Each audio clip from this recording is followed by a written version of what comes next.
Welcome to my channel Sleep Audio Stories. Thank you for watching. Video, subscribe, and like my channel. Running Wolf by Algernon Blackwood.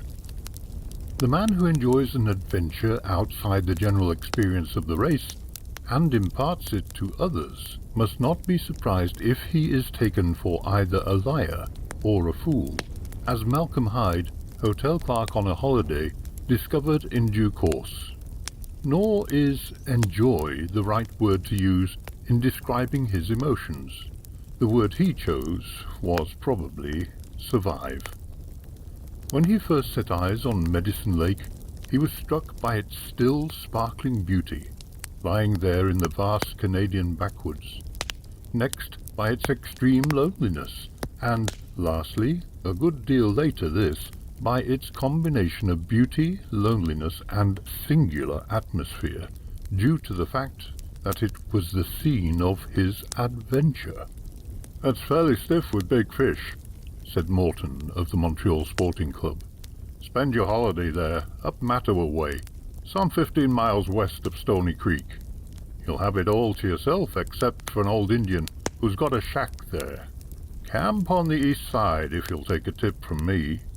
He then talked for half an hour about the wonderful sport, yet he was not otherwise very communicative, and did not suffer questions gladly, Hyde noticed, nor had he stayed there very long himself.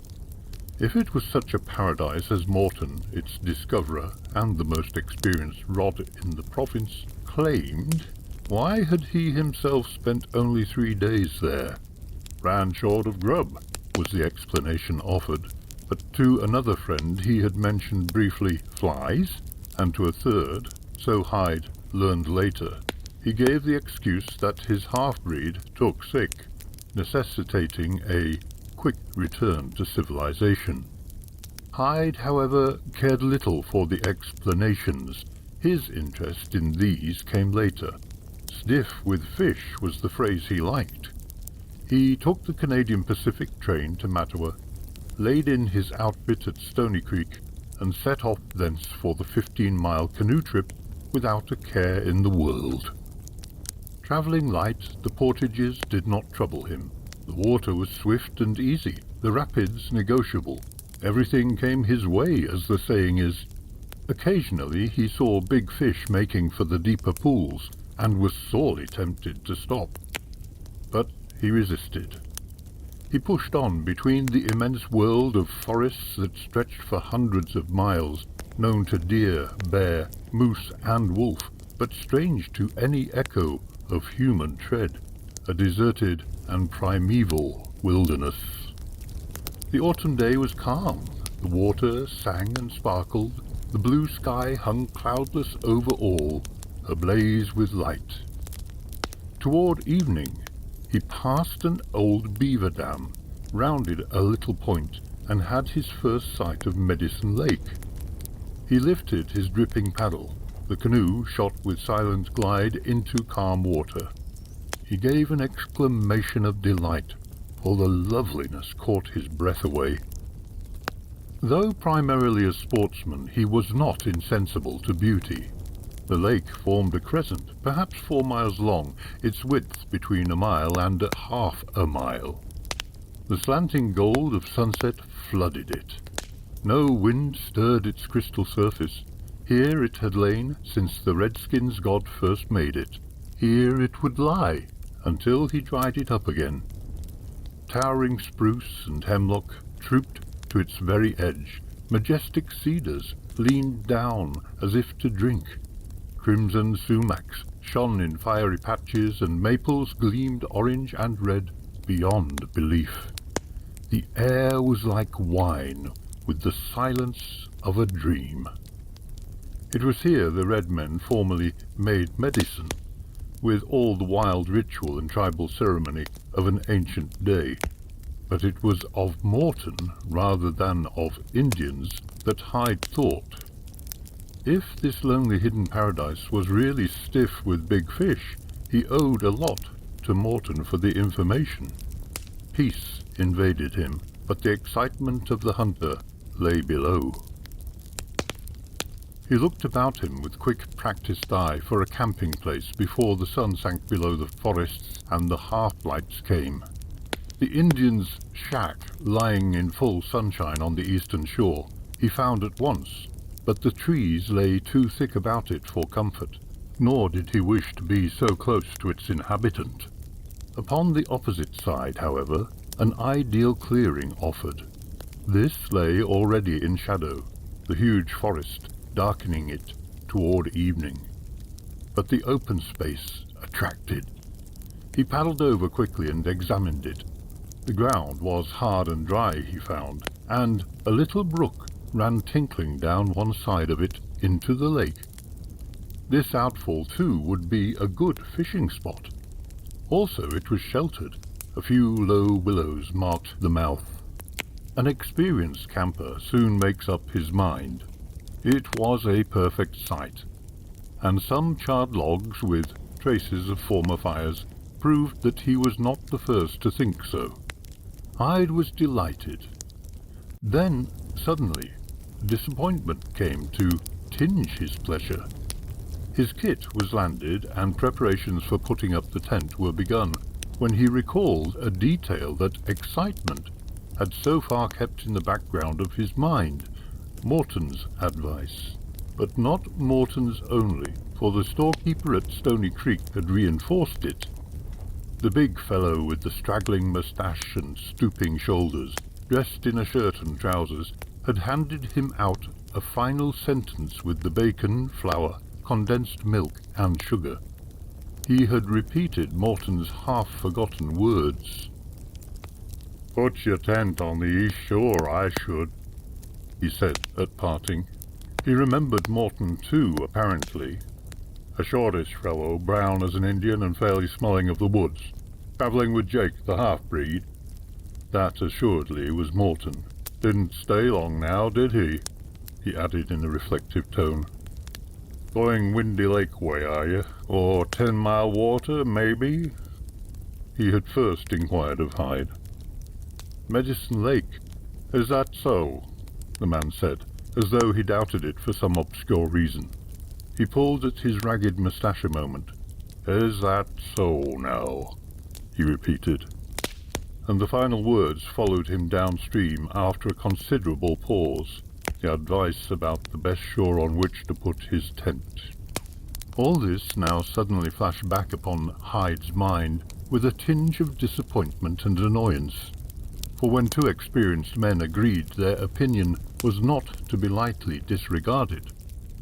He wished he had asked the storekeeper for more details. He looked about him. He reflected. He hesitated.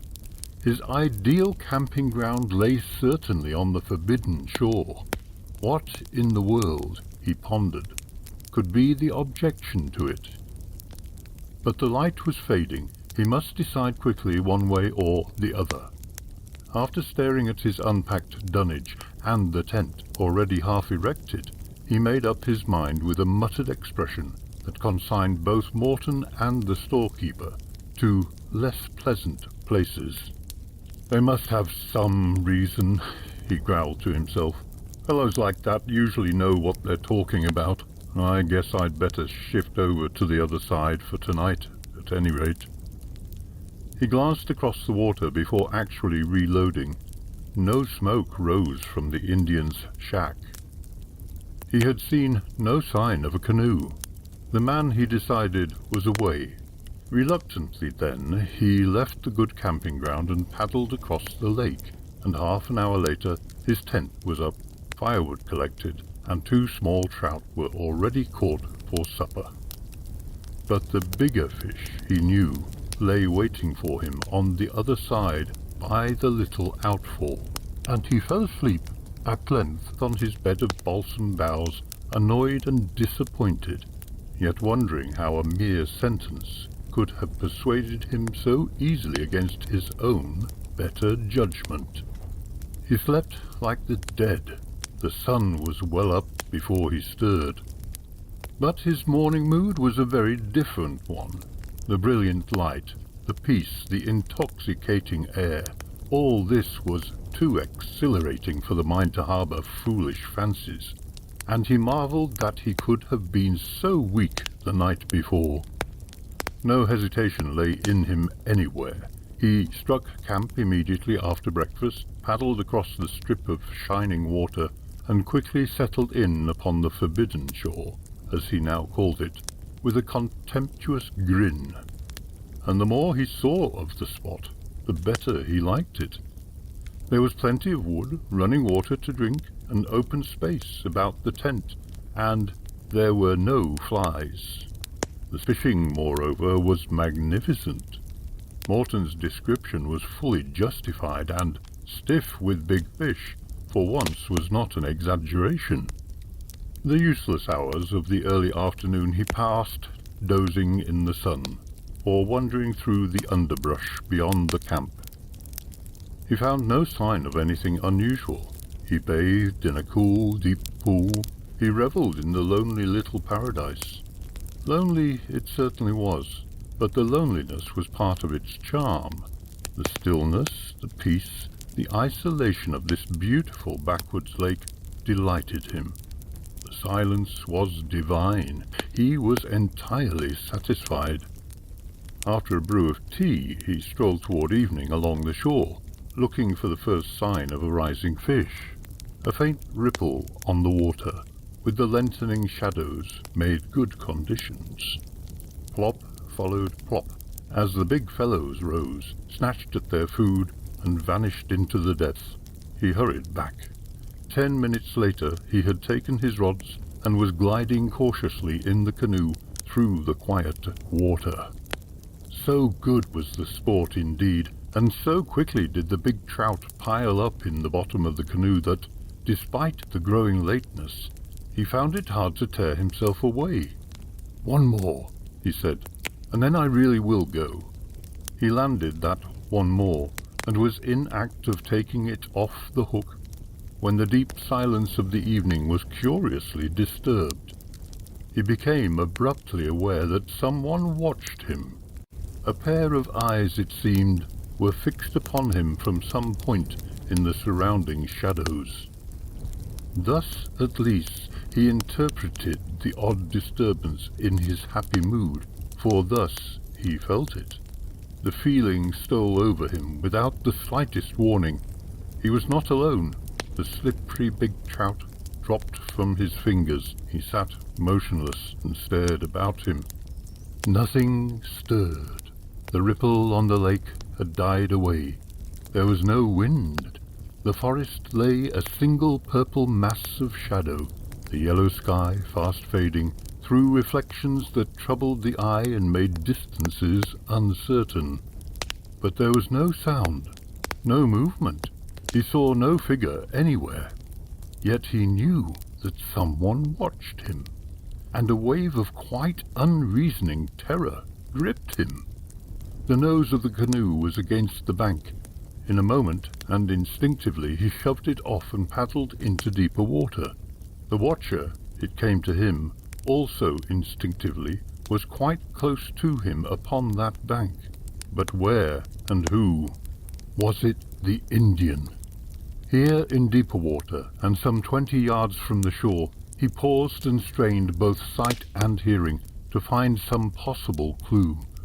He felt half ashamed now that the first strange feeling passed a little, but the certainty remained.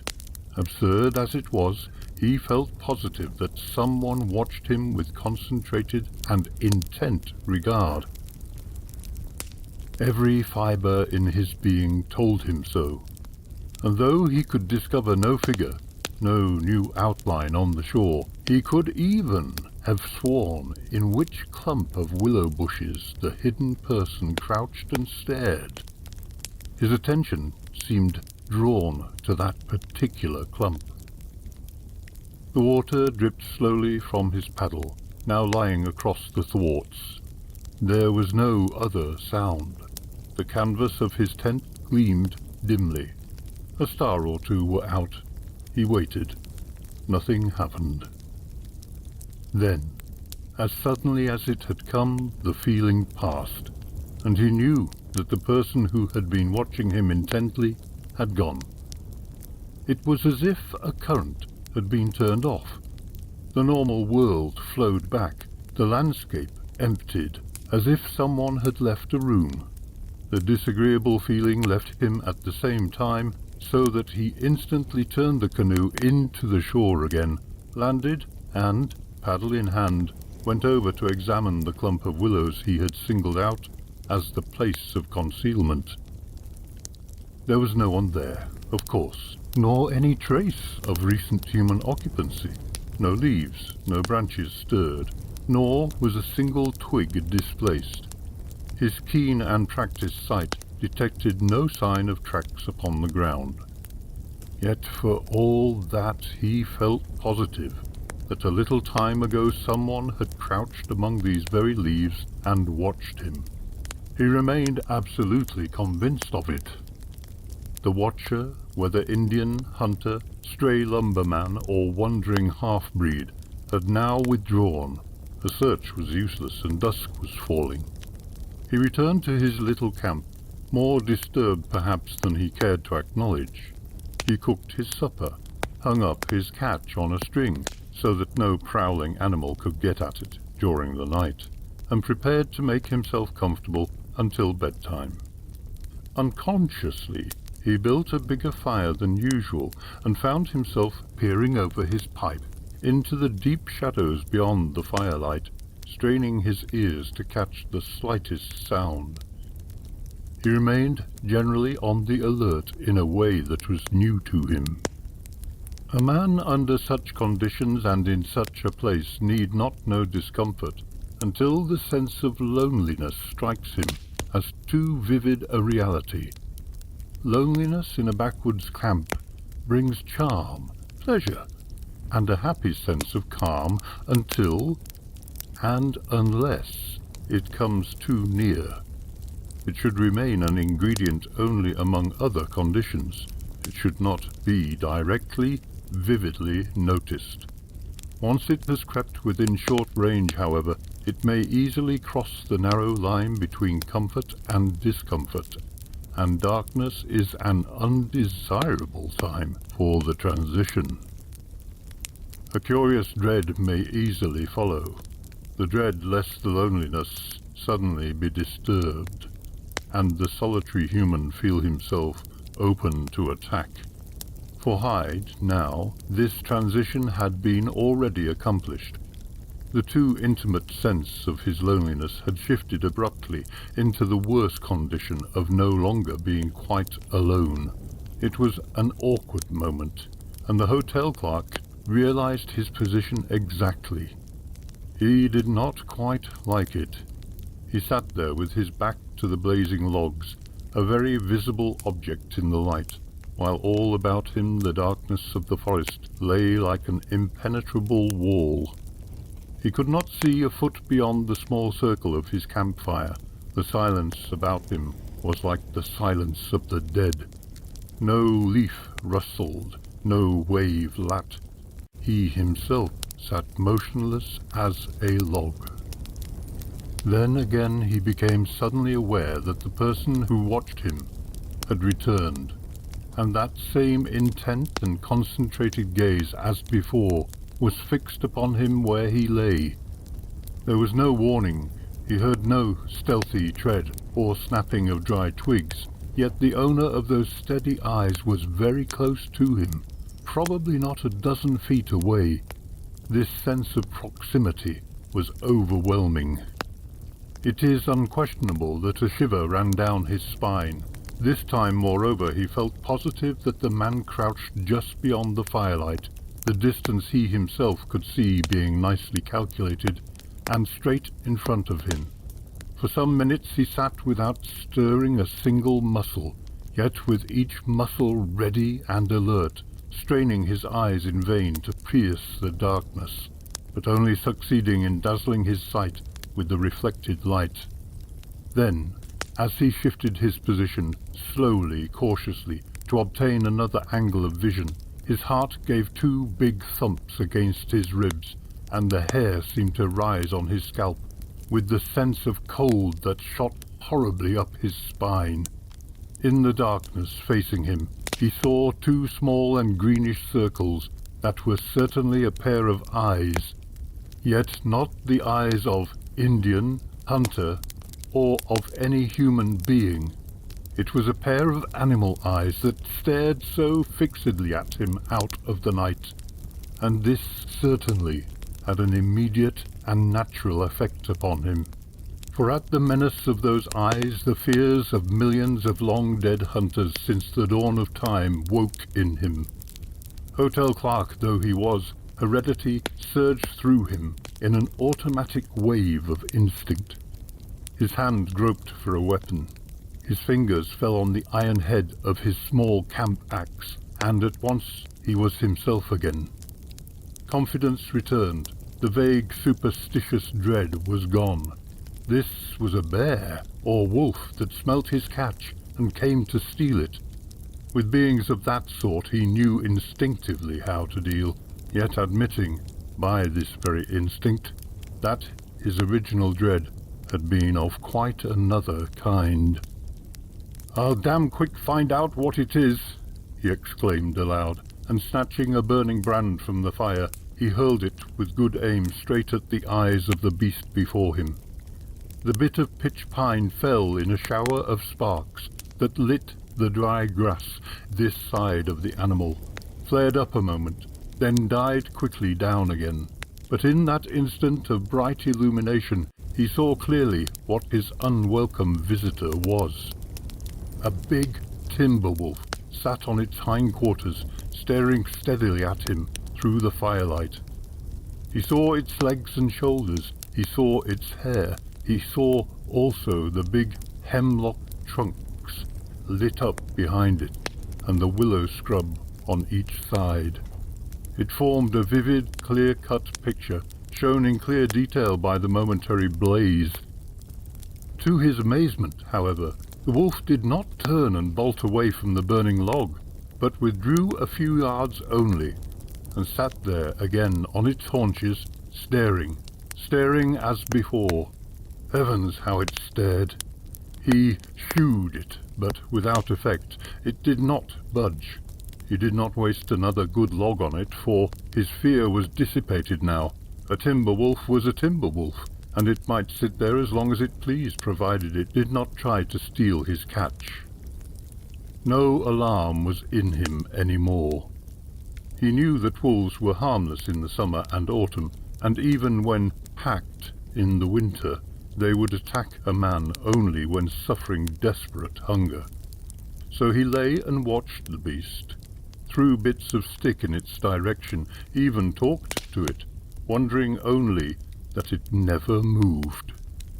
"You can stay there forever if you like," he remarked to it aloud, "for you cannot get at my fish, and the rest of the grub I shall take into the tent with me." The creature blinked its bright green eyes, but made no move. Why, then, if his fear was gone, did he think of certain things as he rolled himself in the Hudson Bay blankets before going to sleep?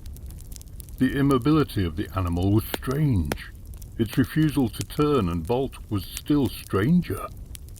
Never before had he known a wild creature that was not afraid of fire. Why did it sit and watch him, as with purpose in its dreadful eyes? How had he felt its presence earlier and instantly? A timber wolf, especially a solitary timber wolf, was a timid thing, yet this one feared neither man nor fire. Now, as he lay there, wrapped in his blankets inside the cozy tent, it sat outside, beneath the stars, beside the fading embers, the wind chilly in its fur, the ground cooling beneath its planted paws, watching him, steadily watching him, perhaps until the dawn. It was unusual. It was strange. Having neither imagination nor tradition, he called upon no store of racial visions.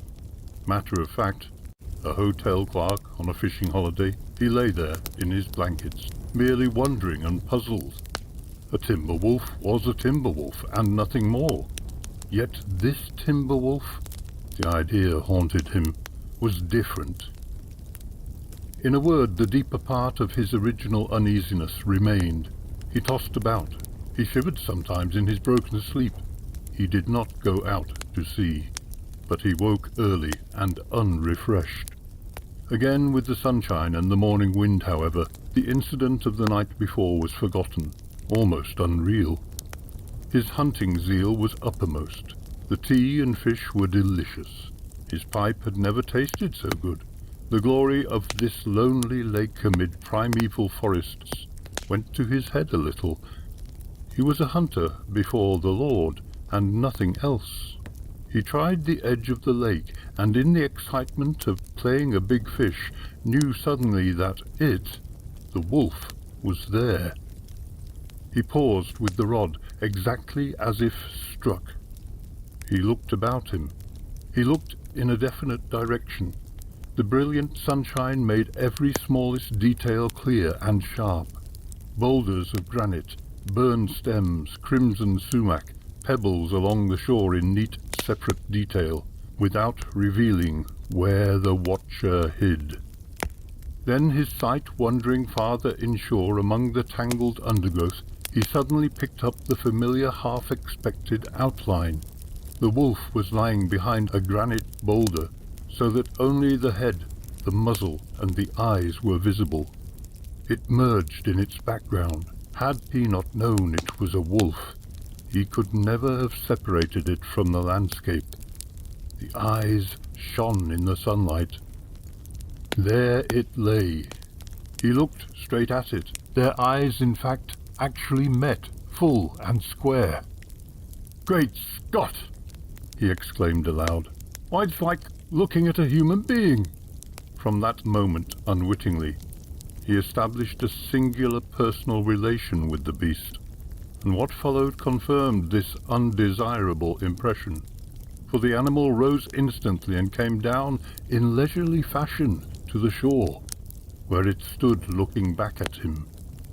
It stood and stared into his eyes like some great wild dog, so that he was aware of a new and almost incredible sensation, that it courted recognition. "Well, well!" he exclaimed again, relieving his feelings by addressing it aloud. "If this doesn't beat everything I ever saw! What do you want, anyway?" He examined it now more carefully. He had never seen a wolf so big before. It was a tremendous beast. A nasty customer to tackle, he reflected, if it ever came to that. It stood there, absolutely fearless and full of confidence. In the clear sunlight he took in every detail of it. A huge, shaggy, lean-flanked timber wolf, its wicked eyes staring straight into his own, almost with a kind of purpose in them.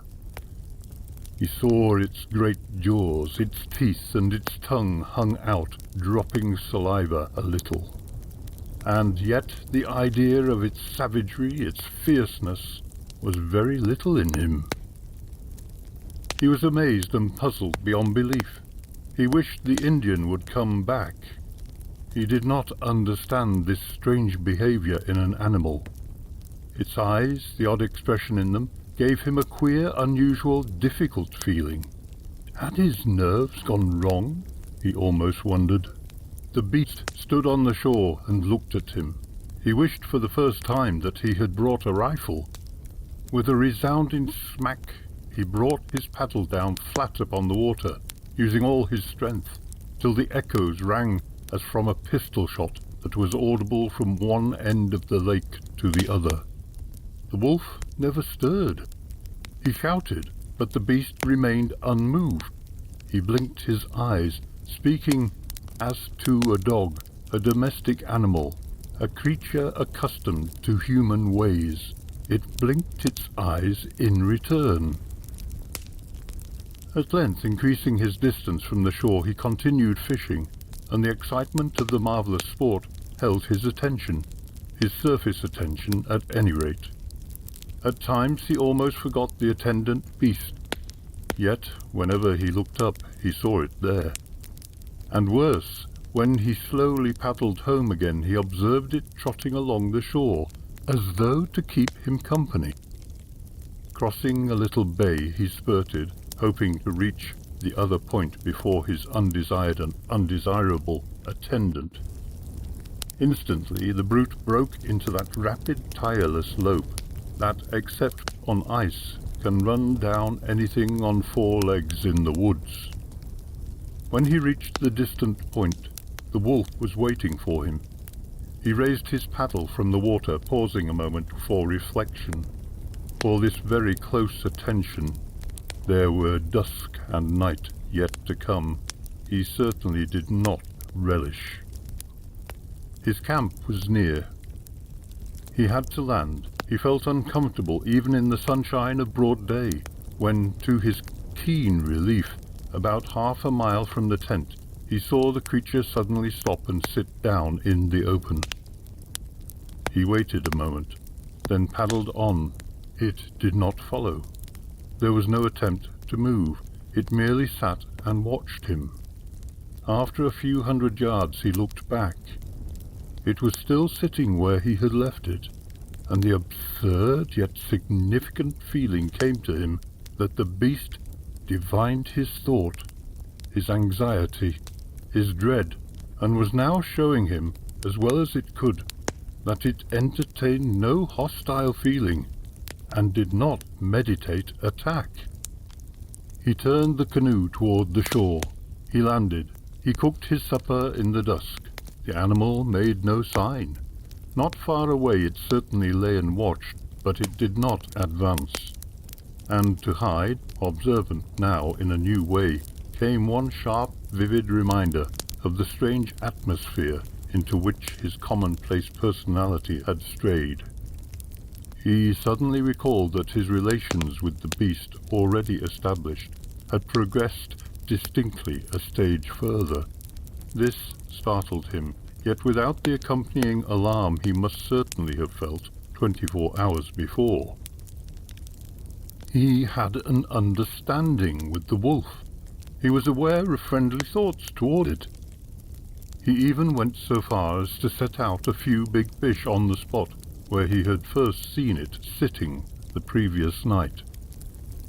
If he comes, he thought, he is welcome to them. I've got plenty anyway. He thought of it now as he, yet the wolf made no appearance until he was in the act of entering his tent a good deal later.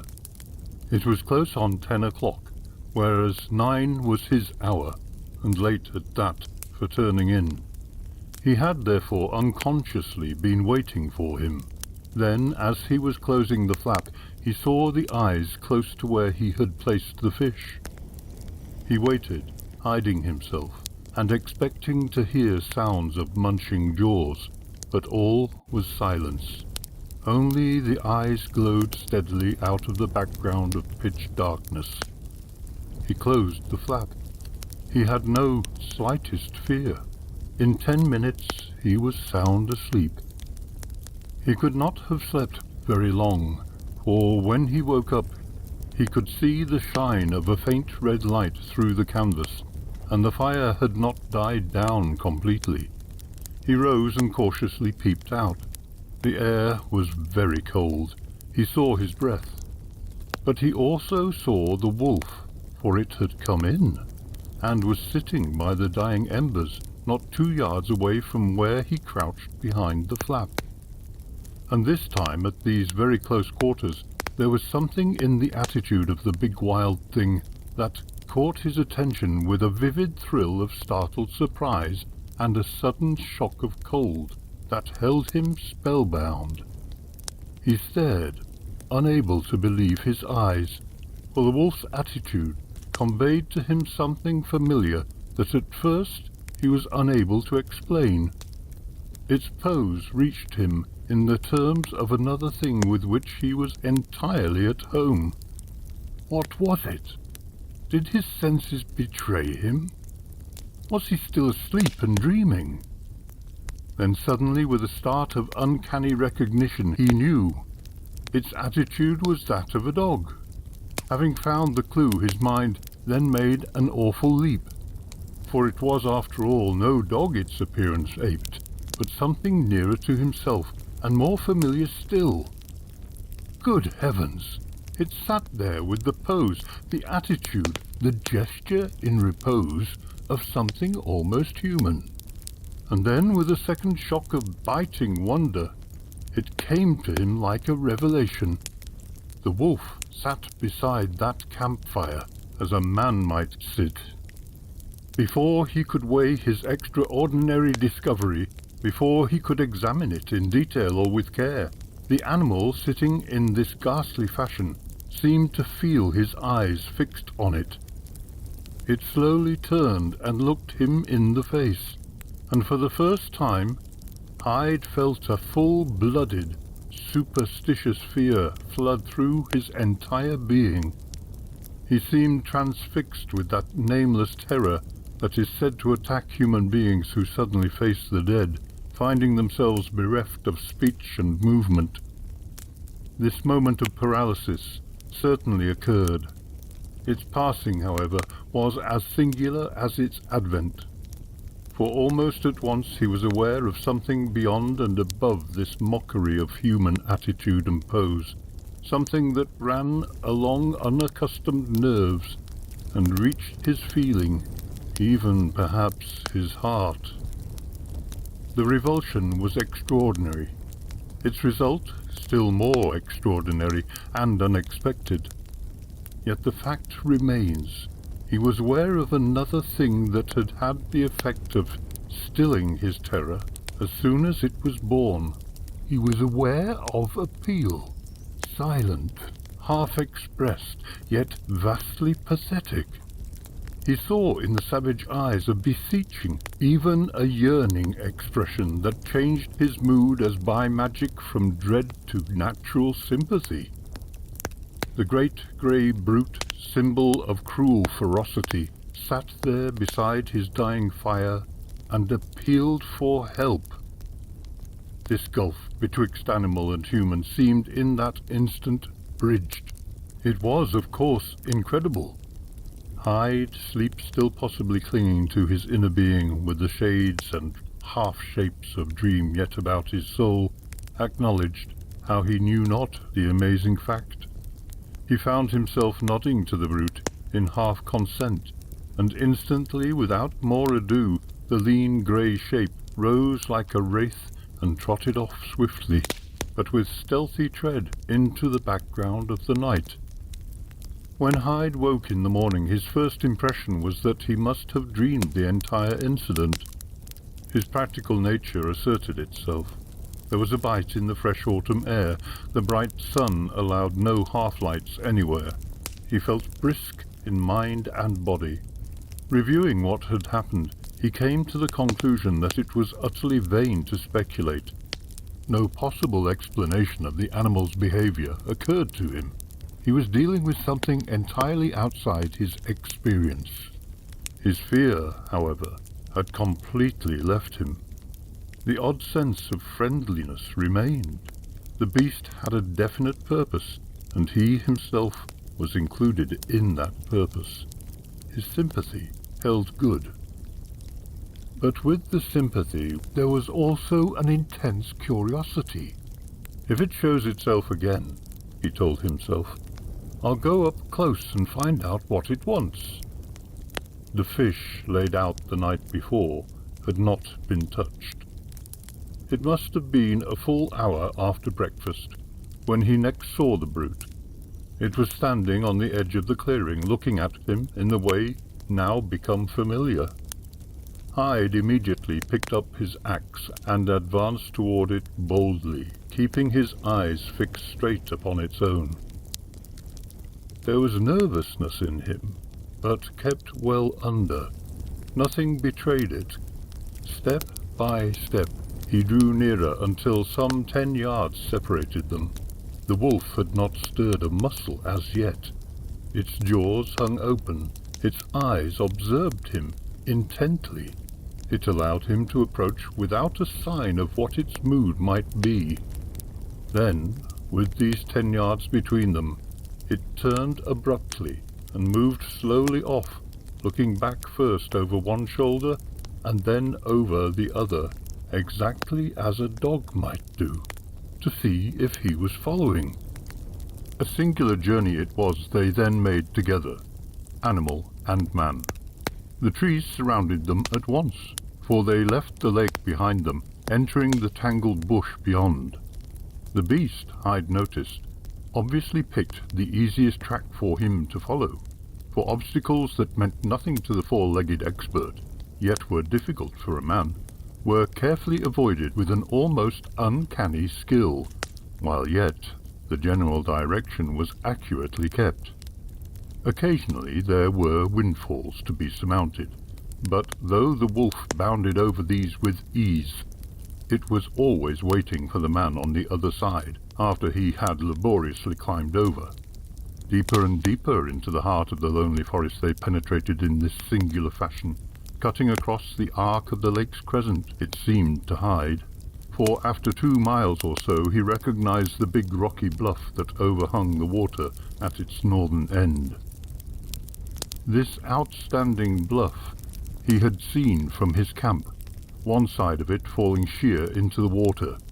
It was probably the spot, he imagined, where the Indians held their medicine-making ceremonies, for it stood out in isolated fashion, and its top formed a private plateau not easy of access.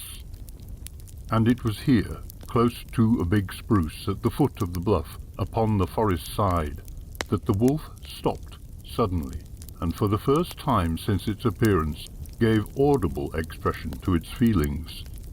It sat down on its haunches, lifted its muzzle with open jaws, and gave vent to a subdued and long-drawn howl that was more like the wail of a dog than the fierce barking cry associated with a wolf. By this time Hyde had lost not only fear, but caution too, nor, oddly enough, did this warning howl revive a sign of unwelcome emotion in him.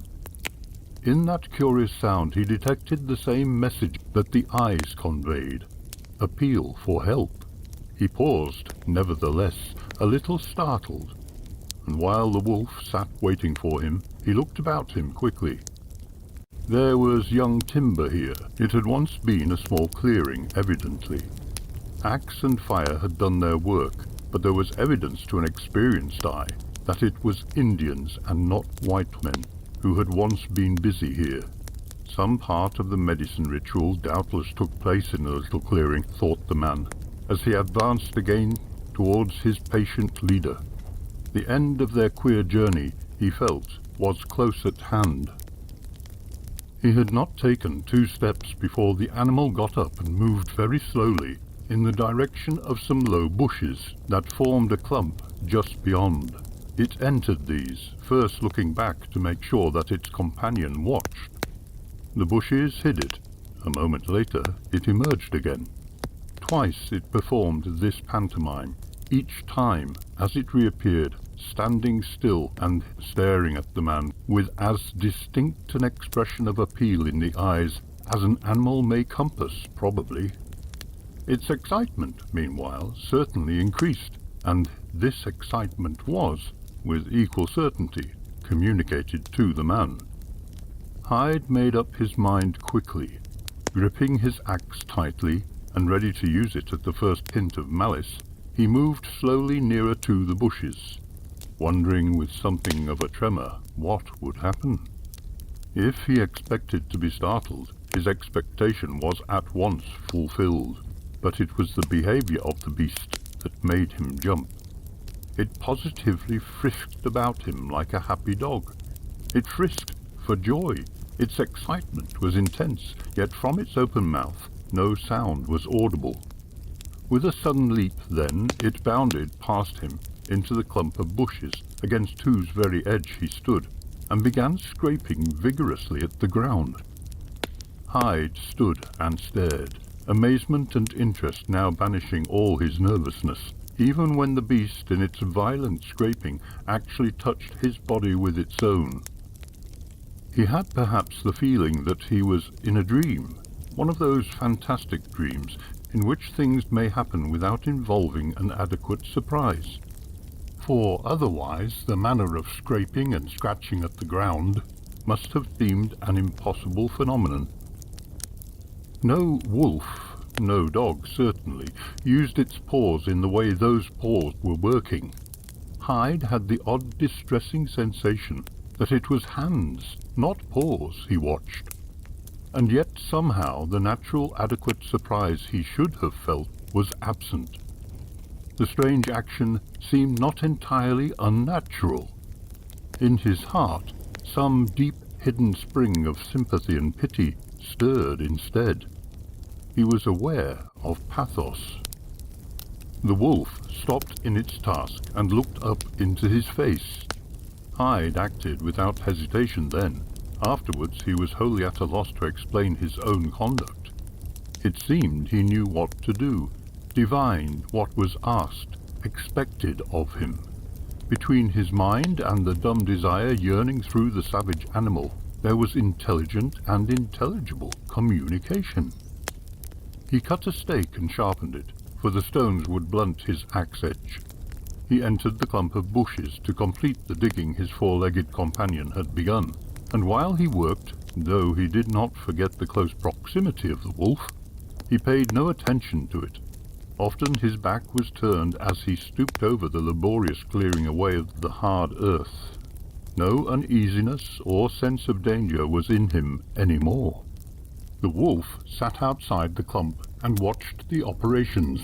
Its concentrated attention, its patience, its intense eagerness, the gentleness and docility of the grey, fierce and probably hungry brute, its obvious pleasure, and satisfaction too, at having won the human to its mysterious purpose. These were colours in the strange picture that Hyde thought of later when dealing with the human herd in his hotel again. At the moment, he was aware chiefly of pathos and affection. The whole business was, of course, not to be believed, but that discovery came later too, when telling it to others.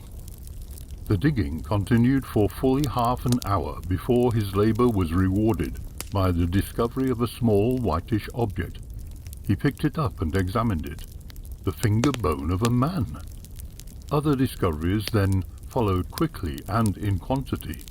The cache was laid bare. He collected nearly the complete skeleton. The skull, however, he found last, and might not have found at all, but for the guidance of his strangely alert companion.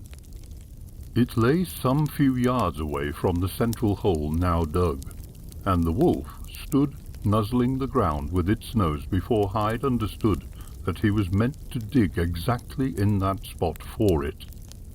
Between the beast's very paws his stake struck hard upon it. He scraped the earth from the bone and examined it carefully. It was perfect, save for the fact that some wild animal had gnawed it, the teeth marks being still plainly visible. Close beside it lay the rusty iron head of a tomahawk. This and the smallness of the bones confirmed him in his judgment that it was the skeleton not of a white man, but of an Indian.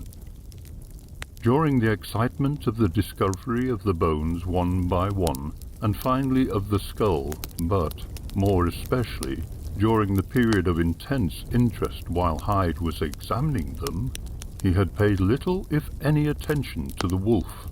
He was aware that it sat and watched him, never moving its keen eyes for a single moment from the actual operations, but of sign or movement it made none at all.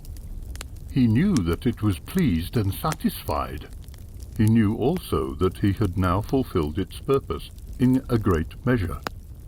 The further intuition that now came to him derived, he felt positive, from his companion's dumb desire, was perhaps the cream of the entire experience to him. Gathering the bones together in his coat, he carried them, together with the tomahawk, to the foot of the big spruce where the animal had first stopped. His leg actually touched the creature's muzzle as he passed.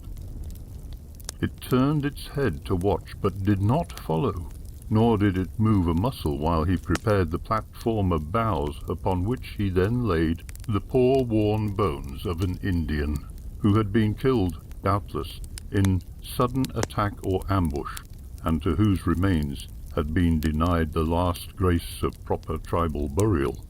He wrapped the bones in bark. He laid the tomahawk beside the skull.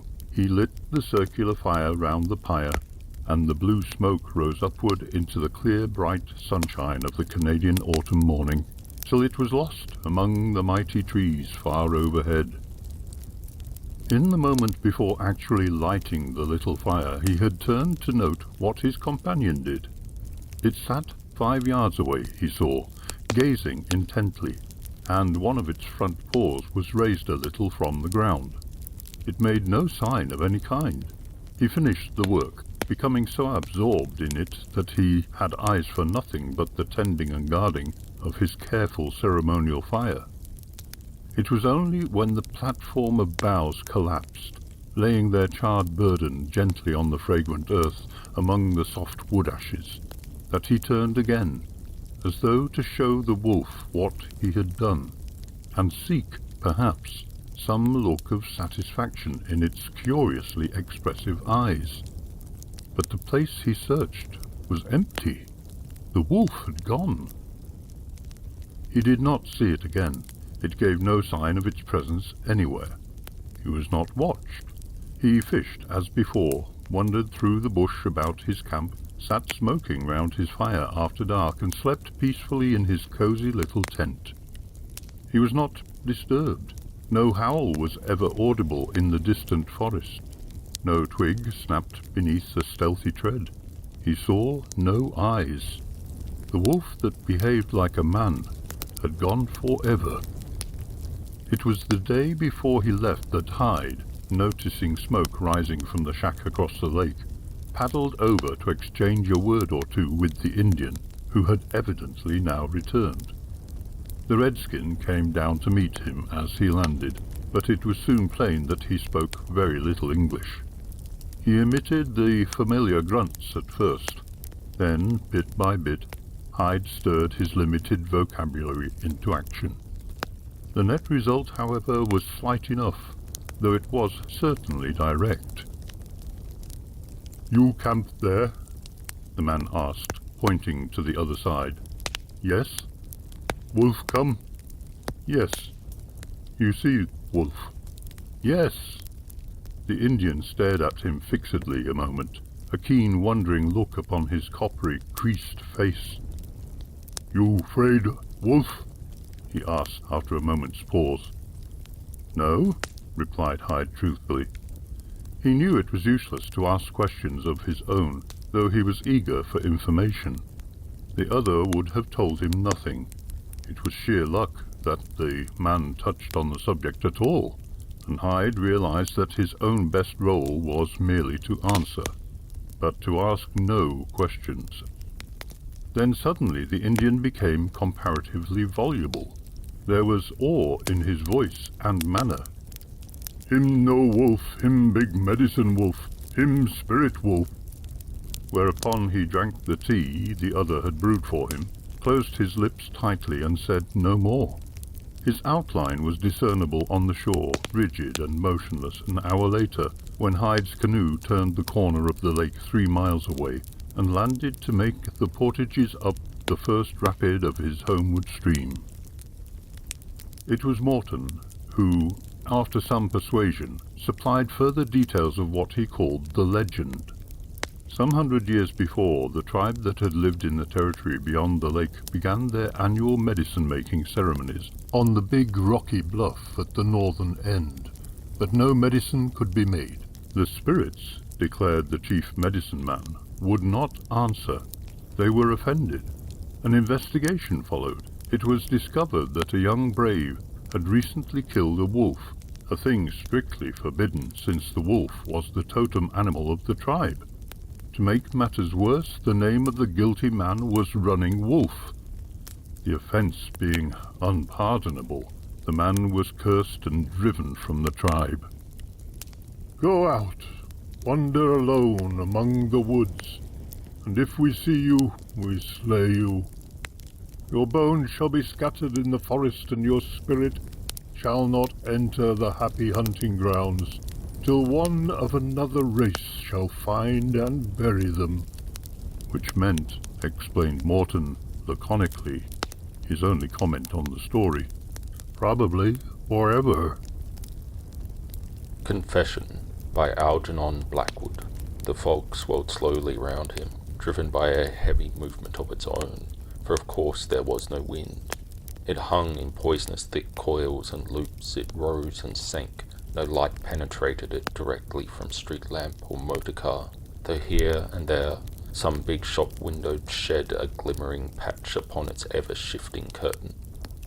O'Reilly's eyes ached and smarted with the incessant effort to see a foot beyond his face. The optic nerve grew tired and sight accordingly less accurate.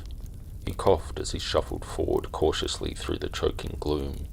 Only the stifled rumble of crawling traffic persuaded him he was in a crowded city at all.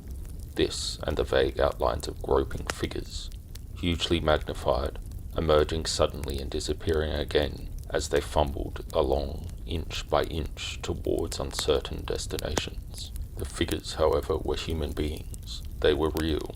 That much he knew. He heard their muffled voices, now close, now distant, strangely smothered always. He also heard the tapping of innumerable sticks, feeling for iron railings or the curb. These phantom outlines represented living people. He was not alone. It was the dread of finding himself quite alone that haunted him, but he was still unable to cross an open space without assistance. He had the physical strength. It was the mind that failed him. Midway, the panic terror might descend upon him. He would shake all over, his will dissolve. He would shriek for help, run wildly, into the traffic probably, or as they called it in his North Ontario home, throw a fit in the street before advancing wheels. He was not yet entirely cured, although under ordinary conditions he was safe enough, as Dr. Henry had assured him. When he left Regent's Park by tube an hour ago, the air was clear. The November sun shone brightly. The pale blue sky was cloudless, and the assumption that he could manage the journey across London town alone was justified. The following day he was to leave for Brighton for the week of final convalescence. This little preliminary test of his powers on a bright November afternoon was all to the good. Dr. Henry furnished minute instructions. You change at Piccadilly Circus, without leaving the underground station, mind, and get out at South Kensington. You know the address of your VAD friend. Have your cup of tea with her, then come back the same way to Regent's Park. Come back before dark, say 6 o'clock at latest. It's better. He had described exactly what turns to take after leaving the station. So many to the right, so many to the left. It was a little confusing, but the distance was short. You can always ask. You can't possibly go wrong. The unexpected fog, however, now blurred these instructions in a confused jumble in his mind. The failure of outer sight reacted upon memory. The VAD, besides, had warned him that her address was not easy to find the first time. The house lies in a backwater, but with your backwoods instincts you'll probably manage better than any Londoner. She too had not calculated upon the fog. When O'Reilly came up the stairs at South Kensington Station, he emerged into such a murky darkness that he thought he was still underground. An impenetrable world lay around him. Only a raw bite in the damp atmosphere told him he stood beneath an open sky. For some little time he stood and stared, a Canadian soldier, his home among clear, brilliant spaces, now face to face for the first time in his life with that thing he had so often read about. A bad London fog.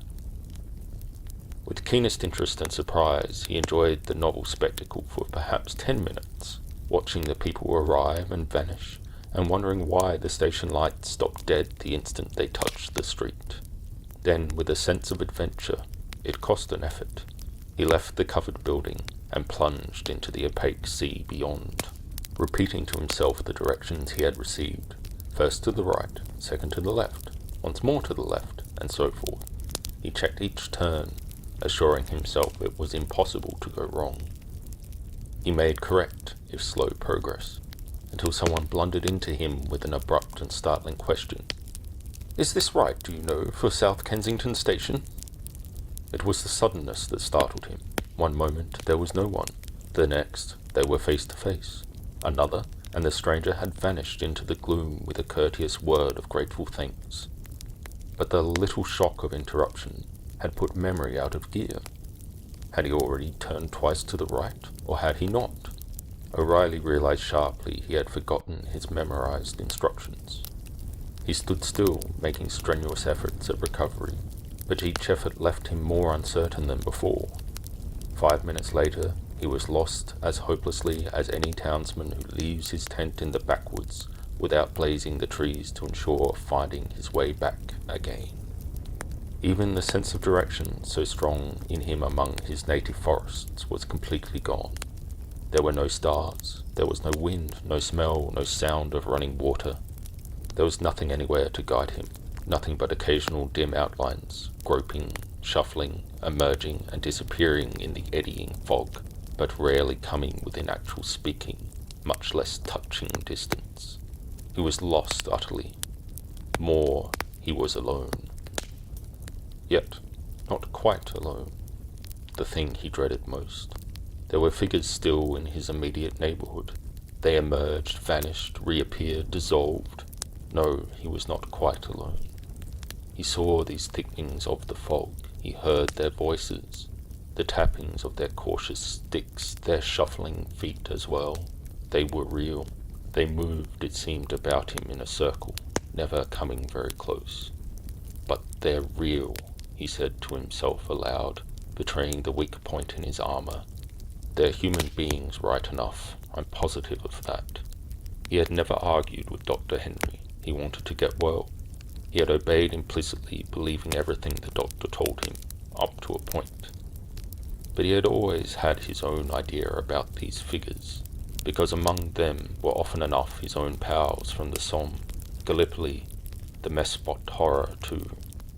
And he ought to know his own pals when he saw them. At the same time, he knew quite well he had been shocked, his being dislocated, half dissolved as it were, his system pushed into some lopsided condition that meant inaccurate registration.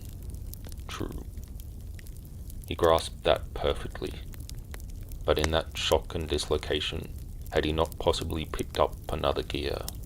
Were there not gaps and broken edges, pieces that no longer dovetailed, fitted as usual? Interstices, in a word. Yes, that was the word. Interstices. Cracks, so to speak, between his perception of the outside world and his inner interpretation of these. Between memory and recognition. Between the various states of consciousness that usually dovetailed so neatly that the joints were normally imperceptible. His state, he well knew, was abnormal. But were his symptoms on that account unreal? Could not these interstices be used by others? When he saw his figures, he used to ask himself, are not these the real ones, the others, the human beings, unreal? This question now revived in him with a new intensity. Were these figures in the fog real or unreal? The man who had asked the way to the station. Was he not, after all, a shadow merely? By the use of his cane and foot and what sight was left to him, he knew that he was on an island. A lamppost stood up solid and straight beside him, shedding its faint patch of glimmering light. Yet there were railings, however, that puzzled him, for his stick hit the metal rods distinctly in a series, and there should be no railings round an island. Yet he had most certainly crossed a dreadful open space to get where he was. His confusion and bewilderment increased with dangerous rapidity. Panic was not far away. He was no longer on an omnibus route. A rare taxi crawled past occasionally, a whitish patch at the window indicating an anxious human face. Now and again came a van or cart, the driver holding a lantern as he led the stumbling horse. These comforted him, rare though they were, but it was the figures that drew his attention most. He was quite sure they were real. They were human beings, like himself. For all that, he decided he might as well be positive on the point. He tried one accordingly, a big man who rose suddenly before him out of the very earth. "Can you give me the trail to Morley Place?" he asked, but his question was drowned by the other's simultaneous inquiry in a voice much louder than his own. "I say, is this right for the tube station, do you know? I'm utterly lost. I want South Ken." And by the time O'Reilly had pointed the direction whence he himself had just come, the man was gone again, obliterated, swallowed up, not so much as his footsteps audible, almost as if, it seemed again, he had never been there at all. This left an acute unpleasantness in him, a sense of bewilderment greater than before. He waited 5 minutes, not daring to move a step, then tried another figure. A woman this time, who, luckily, knew the immediate neighborhood intimately. She gave him elaborate instructions in the kindest possible way, then vanished, with incredible swiftness and ease into the sea of gloom beyond. The instantaneous way she vanished was disheartening, upsetting. It was so uncannily abrupt and sudden. Yet she comforted him. Morley Place, according to her version, was not 200 yards from where he stood.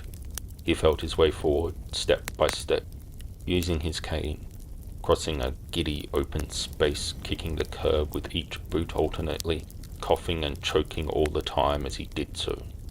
"They were real, I guess, anyway," he said aloud. "They were both real enough, all right. And it may lift a bit soon." He was making a great effort to hold himself in hand. He was already fighting, that is. He realized this perfectly.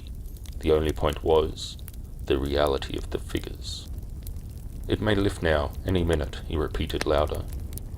In spite of the cold, his skin was sweating profusely.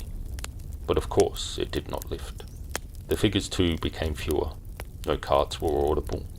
He had followed the woman's directions carefully, but now found himself in some byway, evidently where pedestrians, at the best of times, were rare. There was this dull silence all about him. His foot lost the curb, his cane swept the empty air, striking nothing solid, and panic rose upon him with its shuddering, icy grip. He was alone. He knew himself alone. Worse still, he was in another open space. It took him 15 minutes to cross that open space, most of the way upon his hands and knees, oblivious of the icy slime that stained his trousers, froze his fingers, intent only upon feeling solid support against his back and spine again. It was an endless period. The moment of collapse was close, the shriek already rising in his throat, the shaking of the whole body uncontrollable when his outstretched fingers struck a friendly curb, and he saw a glimmering patch of diffused radiance overhead. With a great, quick effort, he stood upright, and in an instant later his stick rattled along the area railing. He leaned against it, breathless, panting, his heart beating painfully, while the street lamp gave him the further comfort of its feeble gleam, the actual flame, however, invisible. He looked this way and that. The pavement was deserted. He was engulfed in the dark silence of the fog. But Morley Place, he knew, must be very close by now. He thought of the friendly little VAD he had known in France, of warm bright fire, a cup of tea and a cigarette. One more effort, he reflected, and all these would be his. He pluckily groped his way forward again, crawling slowly by the area railings. If things got really bad again, he would ring a bell and ask for help, much as he shrank from the idea.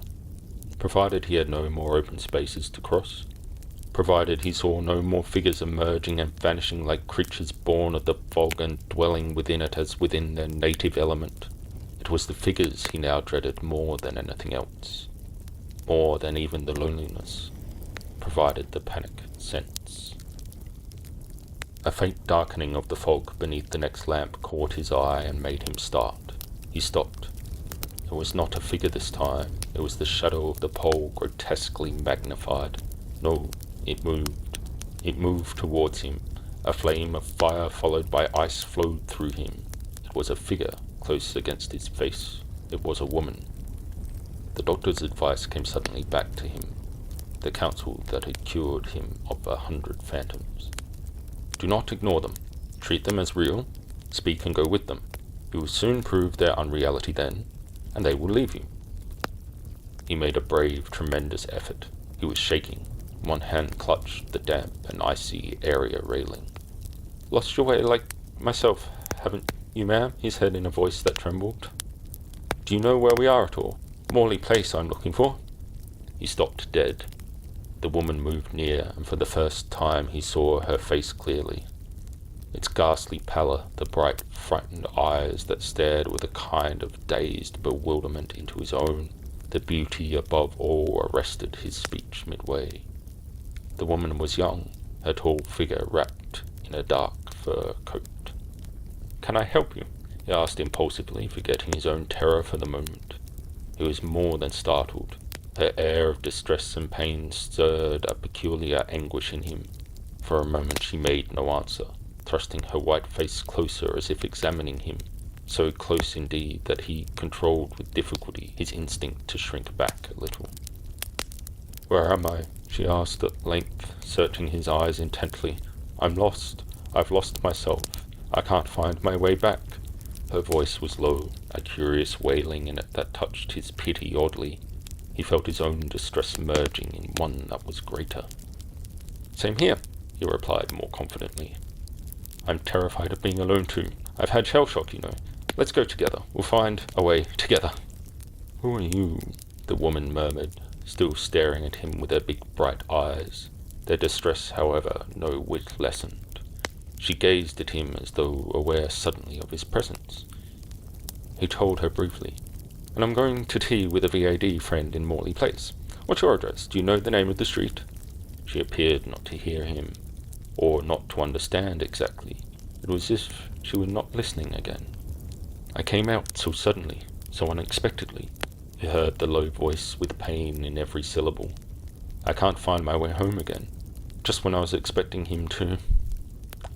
She looked about her with a distraught expression that made O'Reilly long to carry her in his arms to safety then and there. He may be there now, waiting for me this very moment, and I can't get back. And so sad was her voice, that only by an effort did O'Reilly prevent himself from putting out his hand to touch her. More and more he forgot himself in his desire to help her. Her beauty, the wonder of her strange bright eyes in the pallid face made an immense appeal. He became calmer. This woman was real enough. He asked again the address, the street and number, the distance she thought it was. Have you any idea of the direction, ma'am? Any idea at all? We'll go together and... She suddenly cut him short. She turned her head as if to listen, so that he saw her profile a moment. The outline of the slender neck, the glimpse of jewels just below the fur. Hark! I hear him calling.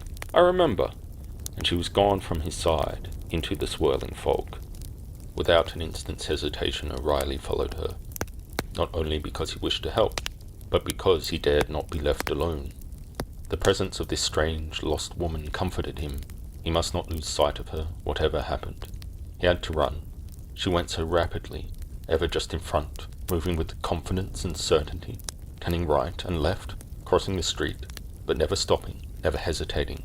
Her companion at her heels in breathless haste, and with a growing terror that he might lose her any minute. The way she found her direction through the dense fog was marvellous enough, but O'Reilly's only thought was to keep her in sight, lest his own panic redescend upon him with its inevitable collapse in the dark and lonely street. It was a wild and panting pursuit, and he kept her in view with great difficulty, a dim, fleeting outline always a few yards ahead of him. She did not once turn her head, she uttered no sound, no cry.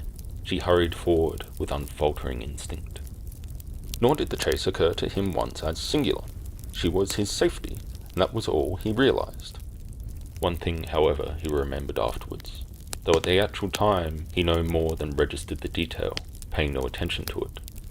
A definite perfume she left upon the atmosphere, one, moreover, that he knew, although he could not find its name as he ran. It was associated vaguely for him with something unpleasant, something disagreeable. He connected it with misery and pain, gave him a feeling of uneasiness. More than that, he did not notice at the moment, nor could he remember, but certainly did not try. where he had known this particular scent before. Then suddenly the woman stopped, opened a gate, and passed into a small private garden. So suddenly that O'Reilly, close upon her heels, only just avoided tumbling into her. "You found it," he cried. "May I come in a moment with you? Perhaps you'll let me telephone the doctor." She turned instantly. Her face, close against his own, was livid. "Doctor," she repeated in an awful whisper. The word meant terror to her. O'Reilly stood amazed. For a second or two, neither of them moved. The woman seemed petrified. The Dr. Henry, you know," he stammered, finding his tongue again. "I'm in his care. He's in Harvey Street." Her face cleared as suddenly as it had darkened, though the original expression of bewilderment and pain still hung in her great eyes. But the terror left them as though she suddenly forgot some association that had revived it. "My home," she murmured. "My home is somewhere here. I'm near it. I must get back in time. For him, I must. He's coming to me." And with these extraordinary words she turned, walked up the narrow path, and stood upon the porch of a 2-story house before her companion had recovered from his astonishment sufficiently to move or utter a syllable in reply. The front door, he saw, was ajar. It had been left open. For 5 seconds, perhaps 10, he hesitated. It was the fear that the door would close and shut him out that brought the decision to his will and muscles. He ran up the steps and followed the woman into the dark hall where she had already preceded him, and amid whose blackness she now had finally vanished. He closed the door, not knowing exactly why he did so, and knew at once by an instinctive feeling that the house he now found himself in with this unknown woman was empty and unoccupied. In a house, however, he felt safe. It was the open streets that were his anger. He stood waiting, listening a moment before he spoke, and he heard the woman moving down the passage from door to door, repeating to herself in her low voice of unhappy wailing some words he could not understand. "Where is it? Oh, where is it? I must get back." O'Reilly then found himself abruptly stricken with dumbness, as though with these strange words a haunting terror came up and breathed against him in the darkness. Is she, after all, a figure? Ran in letters of fire across his numbed brain. Is she unreal or real? Seeking relief in action of some kind, he put out a hand automatically, feeling along the wall for an electric switch, and though he found it by some miraculous chance, no answering glow responded to the click. And the woman's voice from the darkness. Ah, at last I've found it. I'm home again, at last." He heard the door open and close upstairs. He was on the ground floor now, alone. Complete silence followed. In the conflict of various emotions, fear for himself lest his panic should return, fear for the woman who had led him into this empty house and now deserted him upon some mysterious errand of her own that made him think of madness.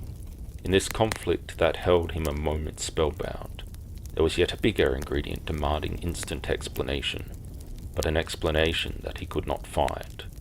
Was the woman real, or was she unreal? Was she a human being, or a figure? The horror of doubt obsessed him with an acute uneasiness that betrayed itself in return of that unwelcome inner trembling he knew was dangerous. What saved him from a cruise that must have had most dangerous results for his mind and nervous system generally seems to have been the outstanding fact that he felt more for the woman than for himself. His sympathy and pity had been deeply moved. Her voice, her beauty, her anguish and bewilderment, all uncommon, inexplicable, mysterious, formed together a claim that drove self into the background.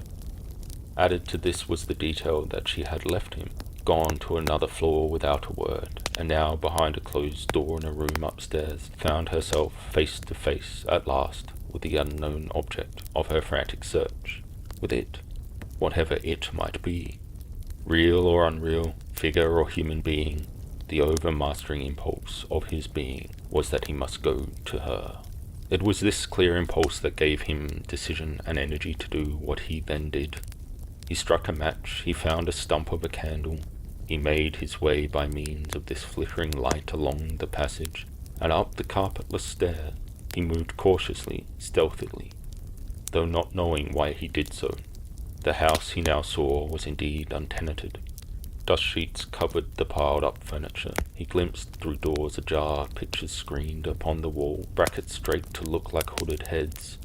He went on slowly, steadily, moving on tiptoe as though conscious of being watched, noting that the wall of darkness in the hall below, the grotesque shadows that his movement cast on the walls and ceiling. The silence was unpleasant, yet, remembering that the woman was expecting someone, he did not wish it broken. He reached the landing and stood still. Closed doors on both sides of the corridor met his sight as he shaded the candle to examine the scene. Behind which of these doors, he asked himself, was the woman, figure or human being, now alone with it? There was nothing to guide him, but an instinct that he must not delay sent him forward again upon his search. He tried a door on the right, an empty room, with the furniture hidden by dust sheet and the mattress rolled up upon the bed. He tried the second door, leaving the first one open behind him, and it was, similarly, an empty bedroom. Coming out into the corridor again, he stood a moment waiting, then called aloud in a low voice that yet woke echoes unpleasantly in the hall below. "Where are you? I want to help. Which room are you in?" There was no answer. He was almost glad that he heard no sound. He knew quite well that he was waiting really for another sound, the steps of him who was expected. And the idea of meeting with this unknown third sent a shudder through him, as though related to an interview he dreaded with his whole heart and must at all costs avoid. Waiting another moment or two, he noted that his candle stump was burning low, then crossed the landing with a feeling at once of hesitation and determination towards a door opposite to him. He opened it. He did not halt on the threshold. Holding the candle at arm's length, he went boldly in. And instantly his nostrils told him he was right at last, for a whiff of the strange perfume, though this time much stronger than before, greeted him, sending a new quiver along his nerves. He knew now why it was associated with unpleasantness, with pain, with misery, for he recognized it. The odor of a hospital. In this room, a powerful anesthetic had been used, and recently. Simultaneously with the smell, sight brought its message too. On the large double bed behind the door on his right lay, to his amazement, the woman in the dark fur coat. He saw the jewels on her slender neck, but the eyes he did not see, for they were closed. Closed too, he grasped at once, in death. The body lay stretched at full length, quite motionless. He approached. A dark, thin streak that came from the parted lips and passed downwards over the chin, losing itself then in the fur collar, was a trickle of blood. It was hardly dry. It glistened. Strange it was, perhaps, that, while imaginary fears had the power to paralyze him, mind and body, this sight of something real had the effect of restoring confidence. The sight of blood and death amid the conditions often ghastly and even monstrous was no new thing to him. He went up quietly, and with steady hand he felt the woman's cheek, the warmth of recent life still in its softness. The final cold had not yet mastered this empty form whose beauty, in its perfect stillness, had taken on the new strange sweetness of an unearthly bloom. Pallid, silent, untenanted, it lay before him, lit by the flicker of his guttering candle. He lifted the fur coat to feel for the unbeating heart. A couple of hours ago at most, he judged, this heart was working busily. The breath came through those parted lips. The eyes were shining in full beauty. His hands encountered a hard knob, the head of a long steel hat pin driven through the heart up to its hilt. He knew then which was the figure, which was the real and which was the unreal. He knew also what had been meant by it. But before he could think or reflect on what action he must take, Before he could straighten himself even from his bent position over the body on the bed, there sounded through the empty house below the loud clang of the front door being closed, and instantly rushed over him that other fear he had so long forgotten.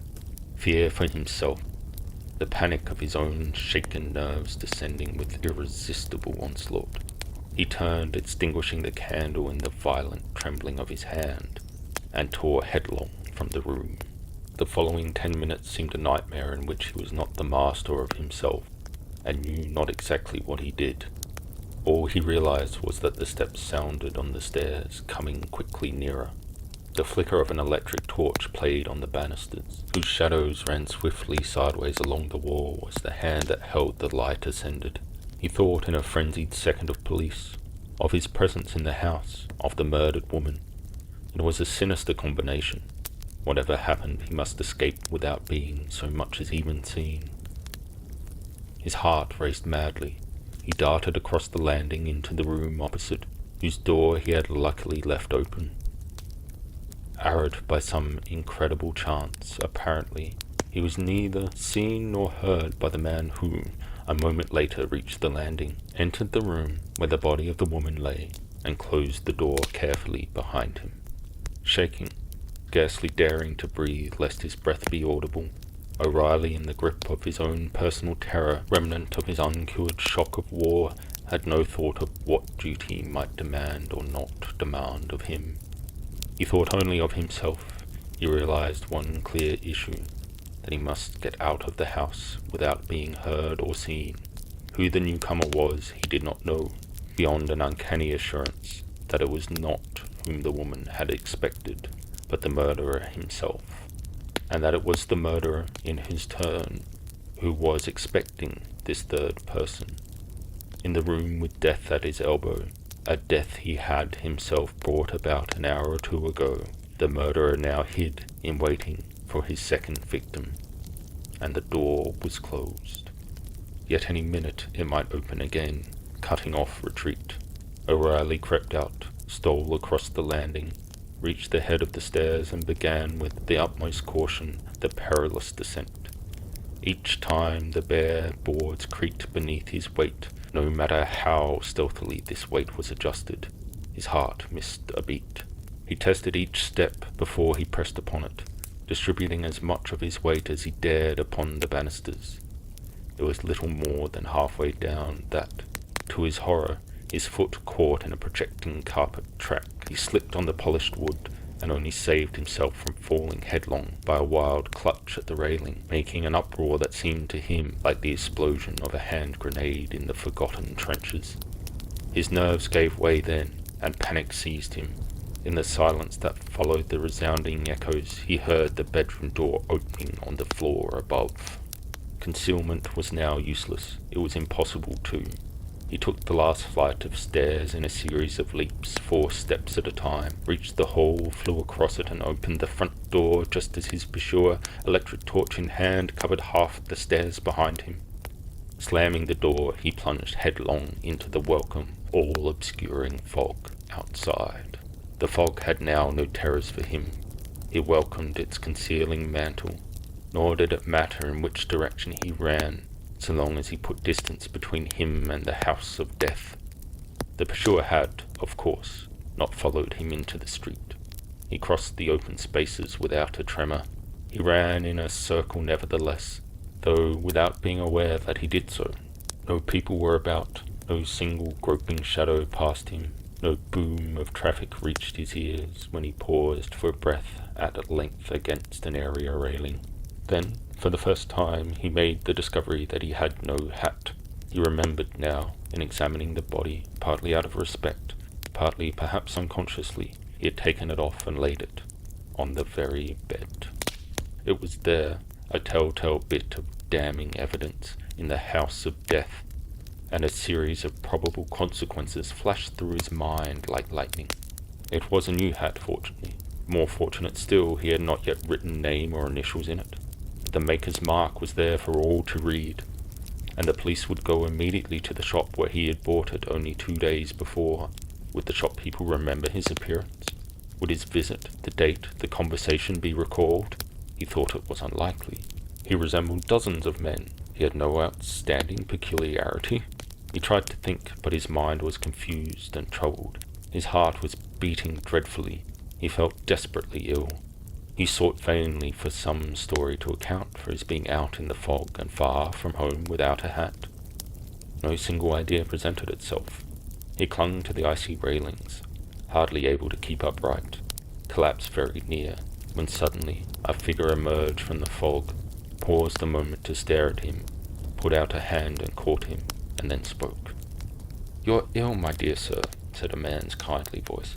"Can I be of assistance? Come, let me help you." He had seen at once that it was not a case of drunkenness. "Come, take my arm, won't you? I'm a physician.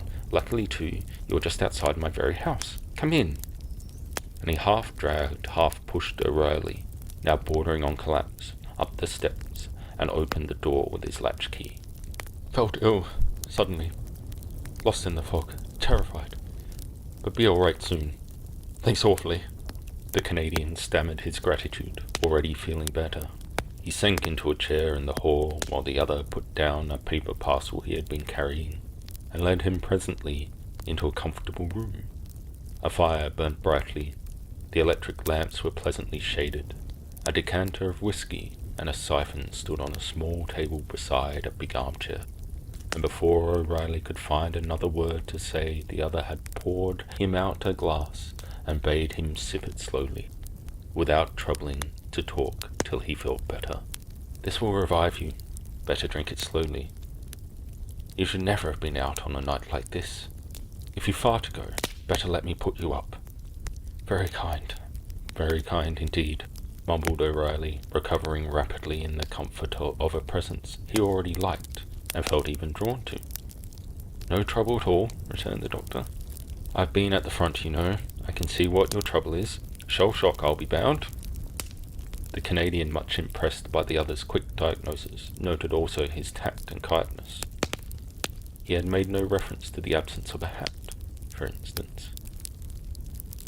"Quite true," he said. "I'm with Dr. Henry in Harley Street." And he added a few words about his case.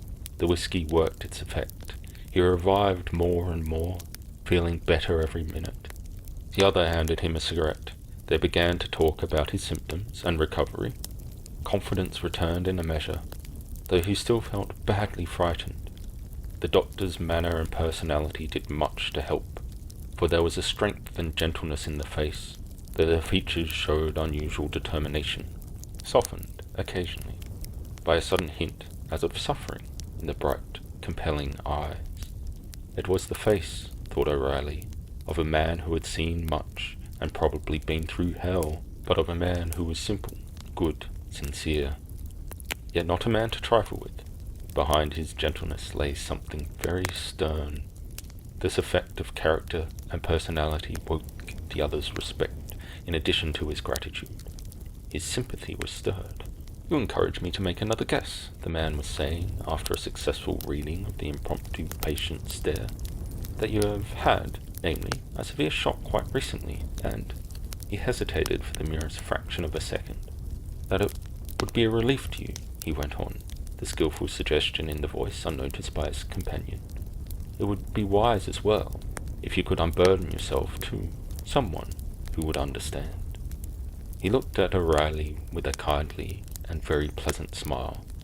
"Am I not right, perhaps?" he asked in his gentle tone. "Someone who would understand," repeated the Canadian. "That's my trouble, exactly. You've hit it. It's all so incredible." The other smiled. "The more incredible," he suggested, "the greater your need for expression. Suppression, as you know, is dangerous in a case like this. You think you have hidden it, but it bides its time and comes up later, causing a lot of trouble. Confession, you know," he emphasized the word. "Confession is good for the soul." "You're dead right," agreed the other. "Now if you can bring yourself to tell it to someone who will listen and believe, to myself, for instance, I am a doctor, familiar with such things. I shall regard all you say as a professional confidence, of course, and, as we are strangers, my belief or disbelief is of no particular consequence. I may tell you in advance of your story, however. I think I can promise it, that I shall believe all you have to say." O'Reilly told his story without more ado, for the suggestion of the skilled physician had found easy soil to work in. During the recital, his host's eyes never once left his own. He moved no single muscle of his body. His interest seemed intense. "A bit tall, isn't it?" said the Canadian, when his tale was finished. "And the question is—" He continued, with a threat of volubility, which the other checked instantly. "Strange, yes, but incredible, no," the doctor interrupted. "I see no reason to disbelieve a single detail of what you have just told me. Things equally remarkable, equally incredible, happen in all large towns, as I know from personal experience. I could give you an instance." He paused a moment, but his companion, staring into his eyes with interest and curiosity, made no comment. "Some years ago, in fact," continued the other, "I knew of a very similar case. Strangely similar." "Really? I should be immensely interested." "So similar that it seems almost a coincidence. You may find it hard, in your turn, to credit it." He paused again while O'Reilly sat forward in his chair to listen. "Yes," he pursued the doctor slowly. "I think everyone connected with it is now dead. There is no reason why I should not tell it. For one confidence deserves another, you know. It happened during the Boer War.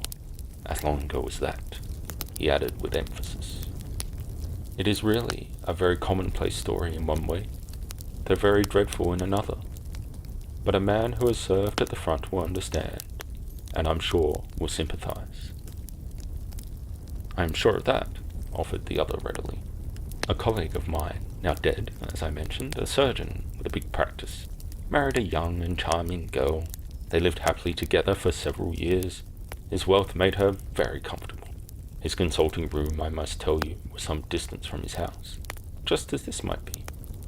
So she was never bothered with any of his cases. Then came the war. Like many others, though much over age, he volunteered.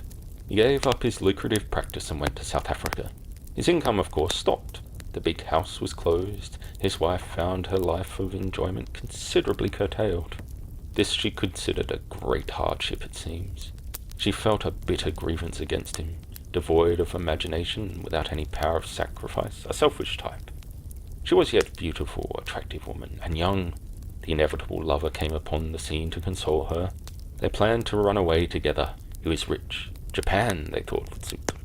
Only, by some ill luck, the husband got wind of it, and arrived in London just in the nick of time. "Well rid of her," put in Riley. "I think." The doctor waited a moment.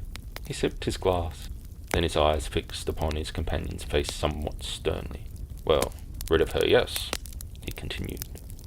Only he determined to make that riddance final. He decided to kill her and her lover. You see, he loved her. O'Reilly made no comment. In his own country, this method with a faithless woman was not unknown.